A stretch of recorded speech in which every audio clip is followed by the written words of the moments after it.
오늘 사도행전 27장 1절부터 빠른 속도로 교독하시겠습니다.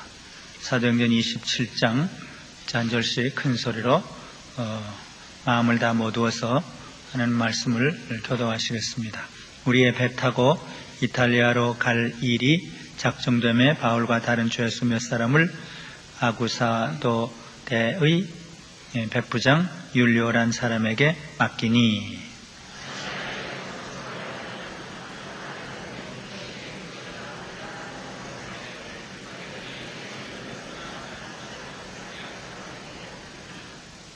이튿날 시돈에 대니 율리오가 바울을 친절히 하여 친구들에게 가서 대접받음을 받았더니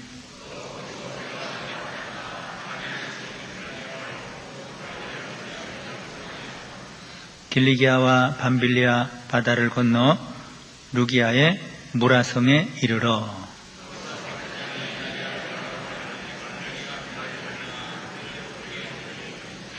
배가 더디 가 여러 날 만에 간신히 니도 맞은편에 이르러 풍세가 더 허락지 아니하므로 살몬의 앞을 지나 그레데 해안을 의지하고 행선하여 간신히 그 연안을 지나 미항이라는 곳에 이르니 다세아 성에 가깝더라. 여러 날이 걸려 금식하는 절기가 이미 지났으므로 행선하기가 위태한지라 바울이 저희를 권하여 말하되, 여러분이요, 내가 보니 이번 행선이 하물과 배만 아니라 우리 생명에도 타격과 많은 손해가 있으리라 하되, 백부장이 선장과 선주의 말을 바울의 말보다 더 믿더라. 그 항구가 과동하기에 불편하므로 거기서 떠나 아무쪼록 베닉스에 가서 과동하자 하는 자가 더 많으니, 베닉스는 그레데 항구라 한편은 동북을 한편은 동남을 향하였더라. 남풍이 순하게 불매 저희가 득이한 줄 알고 닻을 감아 그레데 해변에 가까이 하고 행선하더니, 섬 가운데로부터 유라굴로라 하는 광풍이 대작하니 배가 밀려 바람을 맞추어 갈 수 없어 가는 대로 두고 쫓겨가다가 가우다라 하는 작은 섬 아래로 지나 간신히 고루를 잡아 끌어올리고 줄을 가지고 선체로 둘러 감고 스르디스에 걸릴까 두려워 연장을 버리고 그냥 쫓아가더니,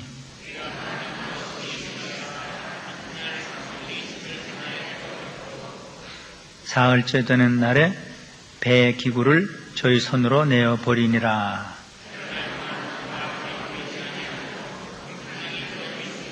구원의 여망이 다 없어졌더라. 여러 사람이 오래 먹지 못하였음에 바울이 가운데 서서 말하되, 여러분이요, 내 말을 듣고 그레데에서 떠나지 아니하여 이 타격과 손상을 면하였다면 좋을 뻔하였느니라. 내가 너희를 권하노니 이제는 안심하라. 너희 중 생명에는 아무 손상이 없겠고 오직 배뿐이니라. 나의 속한 바 곧 나의 섬기는 하나님의 사자가 어젯밤에 내 곁에 서서 말하되,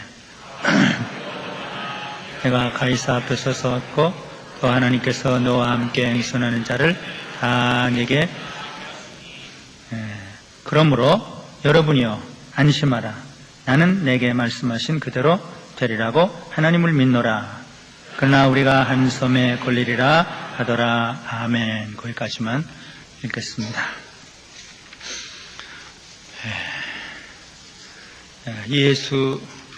예수님에게 붙잡혀 걸어가는 사도 바울, 사명에 붙잡혀 걸어가는 사도 바울. 사도 바울의 생애가 파란만장하고 온 세계를 이렇게 두루 여행하는 생애를 사는데, 왜 그런가? 예수님께 붙잡혀서 지금 걸어가고 있습니다. 예수님께서 주신 사명, 그거 위해서 걸어가고 있습니다. 예수님께 붙잡힌 사람, 사명에게 붙잡힌 사람, 참 멋진 사람이에요. 여기 빌립보 3장에 보니까 오직 내가 그리스도 예수께 붙잡힌 바 된 그것을 잡으려고 쫓아가노라. 예수께 붙잡힌 사람. 사명에 붙잡힌 사람, 나의 달려갈 길과 주 예수께 받은 사명, 곧 하나님의 은혜의 복음 증거하는 일을 마치려 하면은 나의 생명을 조금 더 귀한 것으로 여기지 아니하노라. 두 마디로 요약하면 예수께 붙잡힌 사람, 사명에 붙인 사람, 계속 걸어갑니다. 이제 그 생애가 마지막 단계에 이르렀습니다. 우리는 누구에게 붙잡혀서 한평생을 사는가, 무엇에 붙잡혀서 한평생을 움직이는가, 사도 바울을 바라보면서 우리 자신을 비교해 볼 수가 있습니다.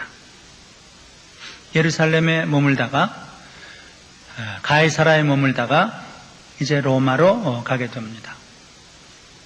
어떨 땐 빨리 가고 어떨 땐 천천히 가요. 가이사라는 로마로 가는 길목인데 2년 이상이나 머물렀어요. 조급할 필요도 없고 또 낙심할 필요도 없고 그저 예수님이 가라 그러면 가고 그 사명을 이루기 위해서는 머물러 있을 수도 있고 또 달려갈 수도 있고 그 기준은 예수님, 자기 기분도 아니고 그 걸어가는 목적은 사명, 자기 기분이 아니고 천천히 가든 빨리 가든 편안히 가든 어렵게 가든 그저 두 가지, 예수님께 붙잡힌 삶, 사명을 이루기 위해서 달려가는 삶, 그것이 사도 바울의 모습이에요. 우리의 배 타고 이탈리아로 갈 일이 작정되매, 제가 이 27장의 제목을 1절에 있는 대로 배 타고 이탈리아로 그렇게 정했어요. 2년 이상 기다리다가 결국 이제 배를 타고 이탈리아로 갑니다. 배 타고 이탈리아로 갈 일이 작정되매 하나님께서 작정하셨어요. 우리가 여러 가지 계획을 세우지만 하나님께서 자기 일을 이루실 일을 하나님 자신이 작정합니다. 아마 지루했을 수도 있을 거예요. 왜 여기 이렇게 오래 머물러 있어야만 할까? 그러나 하나님의 섭리와 여러 그 상황이 준비됐을 때 결국 이제 배 타고 이탈리아로 가게 됐다. 하나님의 뜻을 이루기 위해서 하나님이 정하신 때에, 하나님이 정한 때에 이제 배를 타고 가게 됩니다. 근데 여기 바울의 모습을 보면은 죄수의 모습입니다. 또 죄수들과 같이 끌려갑니다. 하나님의 일을 하기 위해서 하나님이 정하신 때에 가는데 그 모습이 존경을 받는 모습도 아니고 환영을 받는 모습도 아니고 죄수의 모습으로 죄수들과 같이 걸어간다. 이것이 하나님의 뜻을 이루는 방식인가? 아마 그렇다고 말할 수가 있겠어요. 하나님의 일이 존경과 환영을 받는 방식으로 이루어지는 것은 아니에요. 대부분의 경우 멸시와 배척을 받고 무시를 당하면서 죄수의 모습으로 이렇게 이루어지는 것을 볼 수가 있습니다. 하나님의 때에 하나님의 뜻을 이루기 위해서 주님의 일을 이루기 위해서 가긴 가는데 죄수의 모습, 비참한 모습, 불행한 모습이에요. 그러나 그럼에도 불구하고 바울에게는 하나님의 위로가 함께합니다. 오히려 고난이 극심할 때, 무시와 천대를 받을 때 또 하나님의 그 위로하심이 아주 세밀하게 나타나는 것을 여기 볼 수가 있는데, 데살로니가 사람 하나가 바울과 같이 가요. 데살로니가 편지에 보면은 사도 바울이 그렇게 열정을 다해서 그들을 사모하고 그들을 사랑했던 것을 알 수가 있어요. 그 사랑한 사람과 함께 가요. 내가 너희 얼굴 보기를 열정으로 사모했다. 데살로니가에 가서 복음을 전할 때 예수를 믿었던, 이제 바울을 참 사랑하고 바울을 존경하는 아리스다고라는 사람이 함께 갑니다. 또 여기 율리오죠. 율리오가 바울에게 아주 백부장 율리오가 모든 군대를 통솔하고 지휘하는 율리오가 바울에게 특별히 친절을 베풀었다. 또 하나는 가는 곳마다, 배가 닿는 곳마다 그곳의 성도들이 바울에게 극진한 대접을 했다. 그래서 고난과 참 멸시를 받는 참 그런 가운데서도 하나님의 위로와 하나님의 돕는 손길이 함께했던 것을 볼 수가 있습니다. 하나님의 위로와 하나님의 도우시는 손길은 오히려 멸시와 천대를 받고 고난을 당할 때 오히려 친밀하게 함께하는 것을 볼 수가 있습니다.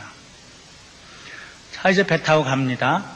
근데 항해길이 아주 순탄치를 못해요. 여기 여러 표현이 나오는데 거의 살 소망이 끊어질 정도로 풍랑을 만나고 아주 간신히 가고 이런 표현이 많이 나옵니다. 하나님의 뜻을 이루기 위해서 가는데 그 항해가 순탄치를 못해요. 간신이란 말이 여기 3번뿐만 아니라 그 다음에도 또 나와요. 4번. 그 행선이 위태로웠다고 그랬어요. 해가 보이지 않고 별이 보이지 않았다고 그랬어요. 큰 풍랑이 계속됐다고 그랬어요. 결국 살 소망이 다 없어졌다. 주님의 지시를 따라서 가는데도 이렇게 항해가 순탄치 못했다. 바울의 행로가 너무 힘이 들었다. 물론 사람들이 잘못 판단했기 때문에 그럴 수도 있어요. 하나님의 사람 바울의 말대로 했으면 이렇게 어렵진 않아요. 그러나 하나님의 일을 이루기 위해서 가는 그 길 자체가 험준할 수밖에 없었기 때문이라고도 할 수 있어요. 예수님의 제자들도 예수님이 너희들 먼저 배 타고 가라. 그런데 풍랑이 심해서 다 죽게 됐다고 그랬어요. 그것은 예수님을 따라가는 길이 반드시 순탄치는 않다. 잘 소망이 끊어질 그런 위태로운 항해가 될 수도 있다는 것을 우리에게 또 암시해 줍니다. 그래서 사도 바울은 하나님 나라에 들어가려면은 하나님의 뜻을 이루기 위해서는 많은 환난을 겪어야 한다. 이런 일반적인 명제를 말한 일이 있습니다. 그래서 사도 바울의 마지막 항로가 항해가 매우 위태로웠다. 잘 소망이 다 끊어졌다. 모든 배 기구들을 다 바다에 던질 수밖에 없었다. 그러나 또 한 가지, 3번째 우리에게 또 주시는 교훈이 있는데, 완전히 절망 중에 완전히 소망이 끊어졌을 때 주님께서 사도 바울 곁에 나타나서 사도 바울에게 확신을 주시고 또 당당한 권위를 주셨다는 사실. 이제 다 소망이 끊어졌을 때 사도 바울이 당당하게 나타납니다. 이제는 안심하라. 하나님의 사자가 어젯밤에 내 곁에 서서 말씀했다. 사도 바울이 아주 당당하게 이제 절망 중에 있는 모든 사람들에게 이렇게 말하는 말씀을 볼 수가 있습니다. 하나님은 캄캄한 밤중에 소망의 빛을 비추십니다. 살 소망이 끊어진 위기의 순간에 구원의 손길을 펴십니다. 두려움과 절망의 순간에 가까이 오셔서 위로하시는 하나님이신 것을 보여주십니다. 그리고 새롭게 소망을 주셨어요. 늘 곁에 나타나서 내가 앞으로 이런 일을 하여야 되리라. 예루살렘에서 나를 증거한 것처럼 로마에서도 증거해야 되리라. 위기의 때에, 절망의 때에 바울 곁에 나타나서 바울에게 확신을 주시고 소망을 주시고 또 사명을 주시고 그 다음에 그 모든 사람들의 생명을 내가 내 손에 붙인다. 그래서 하나님의 종은 참 위태로운 이런 길을 걸어가면서도 하나님의 위로가 함께 하시고 또 모든 어떤 의미로 모든 사람의 생명을 주관할 수 있는 그런 당당함을 주시는 사실을 보여주십니다. 너희들의 생명에 아무런 위험이 없다. 하나님께서 너희들을 다 내 손에 붙였다. 그래서 사도 바울은 당당하게 오히려 그들을 지도하면서 그들을 통치하면서 걸어가는 것을 볼 수가 있습니다. 그러므로 여러분이요 안심하라. 나는 내게 말씀하신 그대로 되리라고 하나님을 믿노라. 예수께 붙잡힌 사도 바울. 환난이 있고 절망이 있고 고난이 있지만은 그러나 하나님의 위로가 함께 하시고 또 모든 사람들의 생명을 사도 바울의 손에 붙여서 당당하게 오히려 세상을 지배하면서 걸어가는 사도 바울의 모습을 볼 수가 있습니다. 이제 말씀을 마무리합니다. 예수께 붙잡혀서 걸어가는 사도 바울, 또 사명에 붙잡혀서 걸어가는 사도 바울의 모습을 보면서 오늘 세 가지로 나누어서 말씀을 드렸습니다. 하나님의 때가 정해졌을 때 결국 하나님의 일을 이루기 위해서 걸어가는 사도 바울. 그러나 하나님의 일이 반드시 존경과 환영을 받는 모습으로 이루어지는 것은 아니다. 멸시와 천대를 받는 모습. 몇 주 전에도 제가 그랬는가요? 존 낙스는 노예선에서 노예가 된 일이 있었고, 또 패트릭이 노예로 붙잡혀가서 하나님의 일을 시작했다.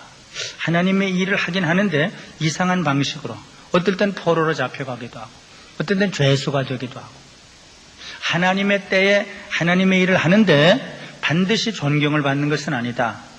환영을 받는 것은 아니다. 오히려 밑바닥에서 천대와 멸시를 받으면서 하나님의 일을 이룰 수가 있다. 그러나 그 순간에 하나님의 위로가 함께 하시고 백부장을 통해서 또는 어떤 사랑하는 사람을 통해서 또는 곳곳에 하나님이 숨겨둔 성도들을 통해서 위로하시고 힘을 주신다. 그러니까 하나님은 두 가지 방법으로 이렇게 하나님의 뜻을 이루게 하신다. 근데 그 항해가 매우 위태로웠다. 하나님의 일을 하는 길이 평탄치를 못하다. 선교사의 길이 평탄치 못하고, 어떤 의미로는 목회의 길이 평탄치 못하고, 어떤 의미로 개인이 전도하는 길도 평탄치 못하다. 거의 죽을 지경에 처할 수도 있다. 그래서 고린도후서 1장 9절에 보면은 우리가 살 소망이 다 끊어졌다.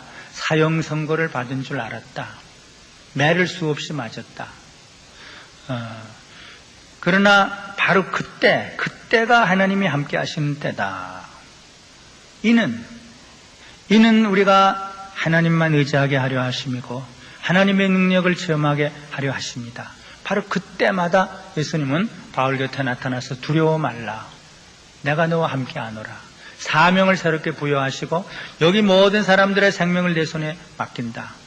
그래서 하나님의 사람은 환난 중에서도 멸시를 당하면서도 세상을 지배하는, 세상을 통치하는, 사람들을 다스리는 온 세계의 축복권을 가지고 있는, 그래서 당당한 그런 권위를 가지고 걸어간다. 그래서 여의도의 어떤 목사님은 내가 손을 들어 축복함으로 여의도 사람들이 살 수도 있고 내가 축복함으로 저들이 복을 받을 수도 있다. 그런 당당한 그런 자신감을 가지고 목회하시는 분의 그 말을 또 들은 일이 있는데, 우리들은 어떤 의미로 우리가 매면은 하늘에서도 매고 우리가 풀면은 하늘에서도 풀리는 모든 사람의 생명을 우리가 손에 잡고 있는 그런 위치에도 있을 수 있다. 그래서 결국 하나님의 뜻을 이루기 위해서 달려갑니다. 다음 주 마지막 결론을 우리가 보는데, 결국 하나님의 뜻을 다 이루기 위해서 로마로 가서 하나님의 뜻을 이루게 됩니다. 예수께 붙잡힌 사람, 사명에 붙잡힌 사람, 환경에 얽매이지 않고 어떤 위기에 절망하지 않고 오직 주님께 붙잡혀가는 사람, 주님께서 나타나셔서 위로하시고 힘을 주시고 사명을 새롭게 부여하신 사도 바울, 그분의 발자취를 우리도 쫓아갑니다. 바울에게 주셨던 그 은혜, 사명에 붙잡혀 걸어가는 그 삶을 우리 모두에게 주시기를 바랍니다. 기도하십시다.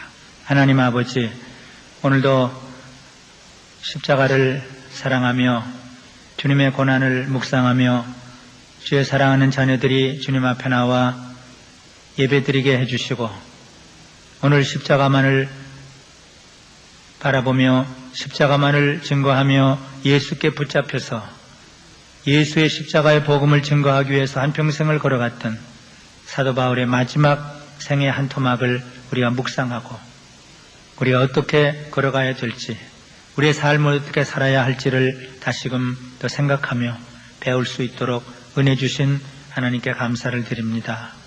이제 주님께서 사랑하는 자녀들을 축복해 주시옵소서. 부족한 것이 잘못 전한 말씀들은 주님께서 고쳐주시고 모자른 것은 주님께서 채워주셔서 사도 바울을 바라볼 때 강력한 말씀이 사랑하는 성도들에게 임해지게 해주시고 바울을 생각할 때 우리의 가슴이 움직이고 우리의 삶이 참 힘을 얻을 수 있도록 이 시간 우리 사랑하는 자녀들에게 은혜와 복을 허락해 주시옵소서. 예수님에게 붙잡혀 걸어가는 한평생이 되게 해 주시옵소서. 사명에 붙잡혀 사는 한평생이 될 수 있도록 도와주시옵소서. 세상에 붙잡히지 않도록 도와주시고 죄악에 얽매이지 않도록 도와주시고 예수님께 붙잡히고 사명에 붙잡혀서 한평생을 걸어갈 수 있도록 도와주시옵소서. 때론 고난이 있고 환난이 있을지라도 이것이 오히려 당연하다고 우리가 생각하며 할렐루야 찬송하며 옥중에서도 일어나 기도하고 찬양하며 걸어가는 우리들이 될 수 있도록 만들어 주시옵소서. 베드로 바울 곁에 와서 위로하시고 또 여러 사람들을 통해서 위로하게 하신 하나님 아버지, 우리 사랑하는 성도들 한평생 걸어갈 때 주님이 오셔서 품어주시고 안아주시고 위로해 주시고 많은 사람들을 붙여주셔서 힘을 얻고 걸어갈 수 있도록 도와주시옵소서. 우리 선교사들 많은 고난과 어려움 중에 있을 선교사들 주님께서 사랑하는 사람들을 붙여주시고 친절을 베푸는 사람도 붙여주시고 주님께서 나타나서 위로하시고 새로운 사명감을 부여하심으로 모든 선교사들이 힘을 얻고 걸어갈 수 있도록 도와주시옵소서.